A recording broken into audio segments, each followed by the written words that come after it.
ഈശോയിലേറെ സ്നേഹിക്കപ്പെടുന്ന പ്രിയ മാതാപിതാക്കന്മാരെ, സഹോദരി സഹോദരങ്ങളെ, ഇന്ന് ചൈത്രകാലം 4ാമത്തെ ആഴ്ചയിലേക്ക് നമ്മൾ പ്രവേശിച്ചിരിക്കുകയാണ്.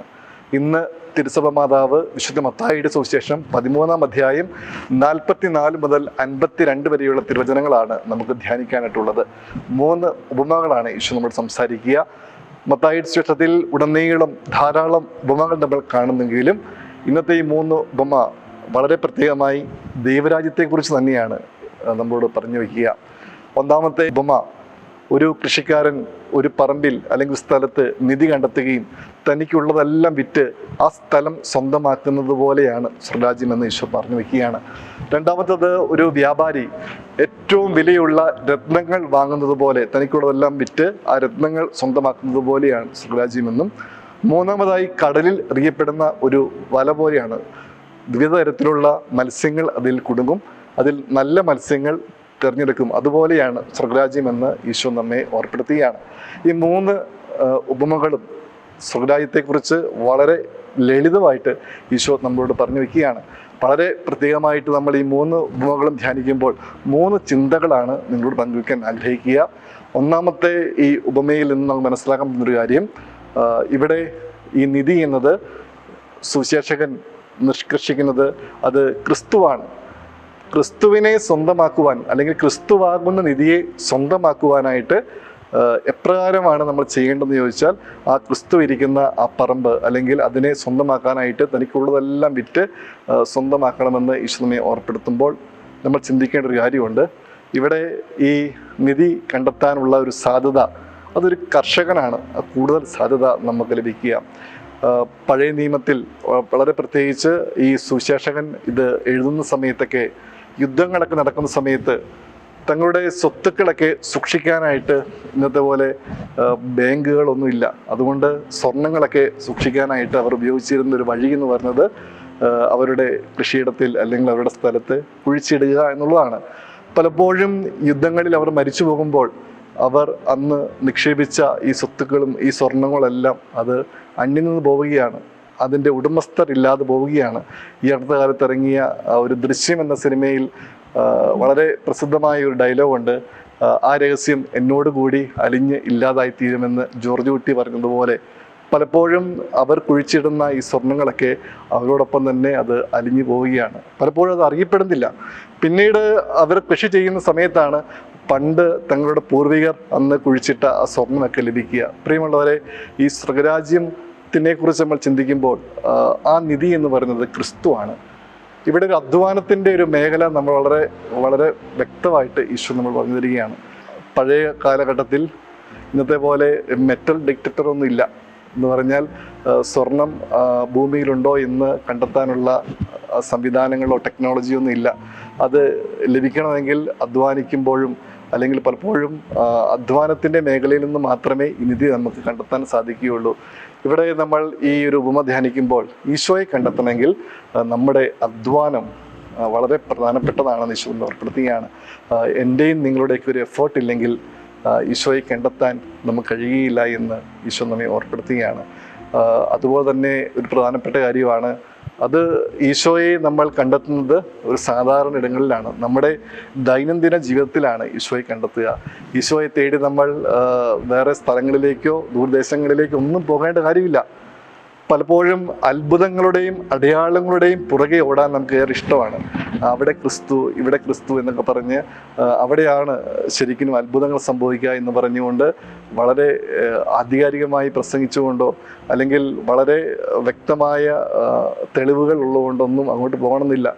നമ്മൾ ജീവിക്കുന്ന ഈ സാഹചര്യത്തിൽ നമ്മുടെ അനുദിന ജീവിതത്തിൽ ഈശോയെ കണ്ടുമുട്ടുക അല്ലെങ്കിൽ ഈശോയെ കണ്ടെത്തുക എന്നത് വളരെ പ്രധാനപ്പെട്ട കാര്യമാണ്. ഒരു കർഷകനാണ് ഇവിടെ നിധി കണ്ടെത്തുക. പ്രിയമുള്ളവരെ, സാധാരണ ജീവിതത്തിൽ, നമ്മുടെ ദൈനംദിന ജീവിതത്തിൽ നമ്മൾ കണ്ടുമുട്ടുന്ന വ്യക്തികളിൽ, നമ്മൾ ഇടപെടുന്ന വ്യക്തികളിൽ, നമ്മൾ ജോലി ചെയ്യുന്ന നമ്മുടെ സഹപ്രവർത്തകരിൽ, നമ്മുടെ കുടുംബങ്ങളിൽ ഈശോയുടെ സാന്നിധ്യം നമ്മൾ തിരിച്ചറിയുക എന്നതാണ് ഏറ്റവും പ്രധാനപ്പെട്ട കാര്യം.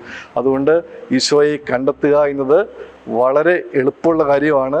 അത് നമ്മുടെ ജീവിതത്തിൽ തന്നെയാണ്. അതിനായിട്ട് നമ്മൾ വേറെ സ്ഥലങ്ങളിലേക്ക് യാത്ര ചെയ്യുകയോ വേറെ അന്വേഷിച്ച് കണ്ടെത്തുകയോ ചെയ്യേണ്ട, നമ്മളിലേക്ക് തന്നെ തിരികെ എത്തുക. ഈ മത്തായി ശ്ലീഹായുടെ ശേഷത്തിൽ തന്നെ പറയുന്നുണ്ടല്ലോ, ദൈവരാജ്യം എന്നത് അത് നമ്മളിൽ തന്നെയാണ് എന്ന് വചനത്തിൽ തന്നെ പറയുന്ന കാര്യമാണ്. അതുകൊണ്ട് ഈ ദൈവരാജ്യം കണ്ടെത്താനായിട്ട് നമ്മൾ വേറെ എങ്ങോട്ടും പോകേണ്ട കാര്യമില്ല. നമ്മുടെ ജീവിതത്തിലേക്കും നമ്മൾ ജീവിക്കുന്ന സാഹചര്യങ്ങളിലേക്കുമൊക്കെ ഒന്ന് ബോധപൂർവം നമ്മൾ ഒന്ന് ചിന്തിക്കുകയാണെങ്കിൽ അവിടെയൊക്കെ ഈ ക്രിസ്തുവാകുന്ന നിധിയെ കണ്ടെത്താനായിട്ടും നമുക്ക് കഴിയും എന്നാണ് ഇത് പ്രധാനപ്പെട്ട കാര്യം. രണ്ടാമതായിട്ട് ഇവിടെ നമ്മൾ ചിന്തിക്കേണ്ട ഒരു കാര്യം, ഒരു വ്യാപാരിയുടെ മനസ്സോടെ ഈശോയെ അന്വേഷിക്കുക എന്നുള്ളതാണ്. വ്യാപാരിയെ സംബന്ധിച്ചിടത്തോളം അവന് അധ്വാനത്തെക്കാൾ ഉപരിയായി അവൻ കുറച്ചുകൂടെ ബുദ്ധിപരമായി ചിന്തിക്കുന്ന വ്യക്തിയാണ്. തൻ്റെ കയ്യിലെ വസ്തുക്കളെ എങ്ങനെ സാമ്പത്തികമായിട്ട് അല്ലെങ്കിൽ എങ്ങനെ അതിനെ ലാഭമാക്കി മാറ്റാമെന്നാണ് പല വ്യാപാരികളും ചിന്തിക്കുക. അതുപോലെ തന്നെയാണ് ഈ ക്രിസ്തുവാകുന്ന രത്നം ഏറ്റവും വിലപിടിപ്പുള്ള രത്നമാണ്. അതുകൊണ്ട് അതിനെ സ്വന്തമാക്കാനായിട്ട് തനിക്കുള്ളതെല്ലാം വിറ്റ് അതിനെ സ്വന്തമാക്കുന്ന ഒരു വ്യാപാരിയുടെ മനോഭാവം ഇവിടെ കുറച്ചുകൂടെ ബുദ്ധിപരമായിട്ട് ചിന്തിക്കുക എന്ന് പറഞ്ഞാൽ ഈശോയെ കണ്ടെത്തുക എന്നത് നമ്മുടെ തീരുമാനമായിട്ട് മാറുകയാണ്. കുറച്ചുകൂടെ ബുദ്ധിപരമായിട്ട് ചിന്തിക്കുകയാണെങ്കിൽ ഈശോയ്ക്ക് വേണ്ടി ഞാൻ എത്രമാത്രം എൻ്റെ സമയം മാറ്റിവെക്കുന്നു. നിങ്ങളെല്ലാവരും ഇന്ന് വിശുദ്ധ കുർബാനയിൽ പങ്കെടുക്കുന്നവരാണ്. ഈശോയ്ക്ക് വേണ്ടി ഈ ഞായറാഴ്ച കുറച്ച് സമയം നമ്മൾ മാറ്റിവെക്കുകയാണെന്ന് പറഞ്ഞാൽ അതുപോലെ തന്നെ ഈശോയാകുന്ന ഈ രത്നം സ്വന്തമാക്കാനായിട്ട് എൻ്റെ ജീവിതത്തിൽ എൻ്റെ സാമ്പത്തികമായിട്ടാണെങ്കിലോ അല്ലെങ്കിൽ എൻ്റെ അധ്വാനപരമായിട്ടാണോ എൻ്റെ ബുദ്ധിപരമായിട്ടാണെങ്കിൽ ഞാൻ എന്തൊക്കെയാണ് ഈശോയ്ക്ക് വേണ്ടി പങ്കുവെച്ചു കൊടുക്കുക, ഈശോയാകുന്ന രത്നം സ്വന്തമാക്കുവാനായിട്ട് ഞാൻ എന്തൊക്കെ കാര്യങ്ങൾ ഞാൻ വിട്ടുകൊടുക്കുന്നുണ്ട് എന്ന് വളരെ വ്യക്തമായിട്ട് ചിന്തിക്കുക. ഈ കൈത്താക്കാലത്തിൽ ഫലം പുറപ്പെടുവിക്കുന്നു പറഞ്ഞാൽ നമ്മൾ ഈശോയെ സ്വന്തമാക്കാനായിട്ട് ഒരു വ്യാപാരിയുടെ മനോഭാവത്തോടെ നമുക്കുള്ളതെല്ലാം കൊടുത്തുകൊണ്ട് ഏറ്റവും അമൂല്യമായ ക്രിസ്തുവാകുന്ന രത്നത്തെ സ്വന്തമാക്കാനായിട്ട് നമുക്ക് ആഗ്രഹിക്കാം.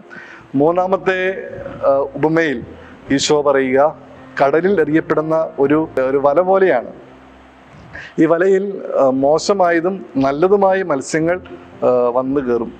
ഇവിടെ സെലക്ട് ചെയ്യുന്നത്, നല്ല മത്സ്യത്തെ സെലക്ട് ചെയ്യുന്നത് അത് ക്രിസ്തുവാണ്. ഈ ആദ്യത്തെ രണ്ട് ഉപമകളിൽ നിന്ന് മൂന്നാമത്തെ ഉപമ വ്യത്യസ്തമായിരിക്കുന്നത് ഒരു കാര്യത്തിലാണ് എന്ന് പറഞ്ഞാൽ, ആദ്യത്തെ രണ്ട് ഉപമയിൽ നമുക്ക് ചോയ്സ് ഉണ്ടായിരുന്നു. സെലക്ട് ചെയ്യേണ്ട ഒരു ഉത്തരവാദിത്വം നമുക്ക് തന്നെയായിരുന്നു. നല്ലത് വേണമെങ്കിൽ നമുക്ക് എടുക്കാം, നിധി വേണമെങ്കിൽ നമ്മുടെ തീരുമാനമാണ്, അതുപോലെ തന്നെ രത്നക്കല്ല് വാങ്ങുന്നത് നമ്മുടെ തീരുമാനമാണ്. പക്ഷേ മൂന്നാമത്തെ ഉപമയിൽ നമുക്ക് ചോയ്സ് ഇല്ല.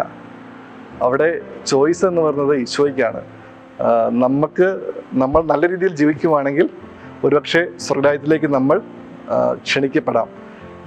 ഇവിടെ എല്ലാത്തരം മീനും കുടുങ്ങുമെന്ന് പറയുമ്പോൾ ഈ സ്വർഗ്ഗരാജ്യം എന്നത് ഒരു സാർവത്രികമാണ് എന്നുള്ളതിൻ്റെ സൂചന നമുക്ക് തരുന്നുണ്ട്.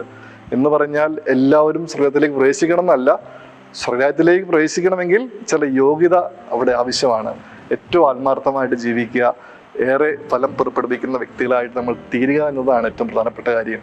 പ്രിയമുള്ളവരെ, ഈ മൂന്ന് ഉപമകൾ നമ്മൾ ധ്യാനിക്കുമ്പോൾ ഈ ക്രിസ്തുവാകുന്ന ആ നിധിയെ അല്ലെങ്കിൽ ക്രിസ്തുവാകുന്ന രത്നക്കല്ലിനെ സ്വന്തമാക്കാനായിട്ട് നമ്മൾ വളരെ കഷ്ടപ്പെടുകയും അല്ലെങ്കിൽ നമുക്കുള്ളതെല്ലാം ഒഴിവാക്കിക്കൊണ്ട് നമുക്ക് സ്വന്തമായിട്ടുള്ളതെല്ലാം വിട്ടുകൊടുത്തുകൊണ്ട് ആ ക്രിസ്തുവിനെ സ്വന്തമാക്കാനായിട്ട് നമുക്ക് ആഗ്രഹിക്കാം. ഒന്നാമത്തെ ഉപമയിൽ പറയുന്നത് പോലെ ക്രിസ്തുവിനെ തേടി നമ്മൾ വേറെ എവിടെയും പോകേണ്ട കാര്യമില്ല. നമ്മുടെ ദൈനംദിന ജീവിതത്തിൽ തന്നെ ഈശോയുടെ സാന്നിധ്യമുണ്ട്. അത് തിരിച്ചറിയുക എന്നതാണ് ഏറ്റവും പ്രധാനപ്പെട്ട കാര്യം. രണ്ടാമത്തെ ഉപമയിൽ ഈശോയെ സ്വന്തമാക്കാനായിട്ട് നമുക്കുള്ളതെല്ലാം വിട്ടുകൊടുക്കുക, ചില കാര്യങ്ങളൊക്കെ വേണ്ട എന്ന് വെക്കാനായിട്ട് നമുക്ക് ശീലിക്കാം, ആഗ്രഹിക്കാം. മൂന്നാമതായി ദൈവരാജ്യത്തിലേക്ക് പ്രവേശനം ലഭിക്കണമെങ്കിൽ ഏറ്റവും ആത്മാർത്ഥമായി ഈ ഭൂമിയിൽ നന്മകൾ ചെയ്തുകൊണ്ട് ജീവിക്കുക എന്നത്. അതുകൊണ്ട് ഈ കൈത്താകാലത്തിൽ ഏറെ ഫലങ്ങൾ പുറപ്പെടുവിക്കുന്ന വ്യക്തികളായിട്ട് നമുക്ക് തീരാം. ദൈവം നമ്മളെല്ലാവരെയും സമൃദ്ധമായിട്ട് നിശ്ചയിക്കട്ടെ.